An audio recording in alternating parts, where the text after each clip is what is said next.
According to classified reports given to President Obama, the majority of weapons secretly shipped to Syria at the behest of Saudi Arabia and Qatar go to hardline Islamic rebel groups rather than more secular organizations favored by the West.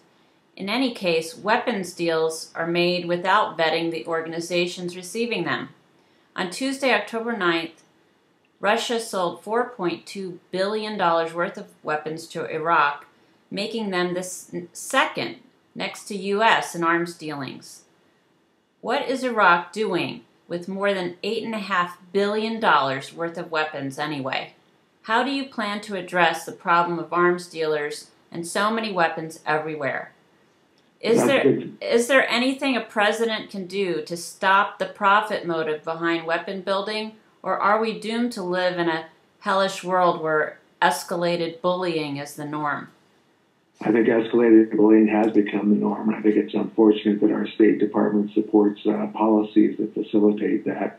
There are 6 countries that basically control all the arms dealing throughout the world, and I'm kind of sick of seeing us arm not only allies, but our enemies, our alleged enemies, and this has got to stop. It's extraordinarily expensive. It only benefits the wealthy, and it's a great disservice to the American people. Well, how do we stop it? That's the question.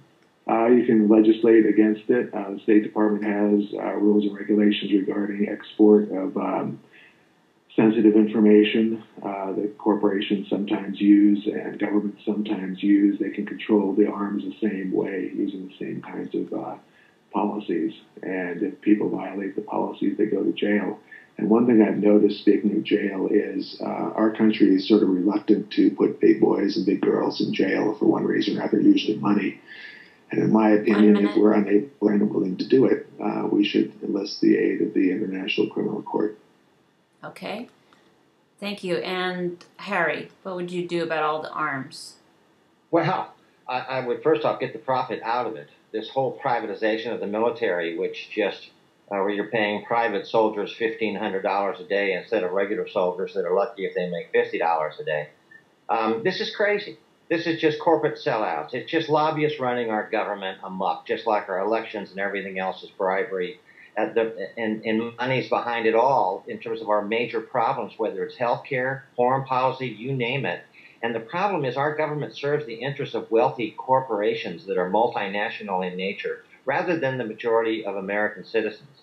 So the only solution is to put the power of the federal government into the hands of the majority of American citizens. That's what our 28th Amendment would do. It's only 28 words. It's basically we the people put the majority of citizens in charge of approving anything that Congress, the president, or the judicial branch does if it involves a majority of citizens. 1 minute. Yes. Okay.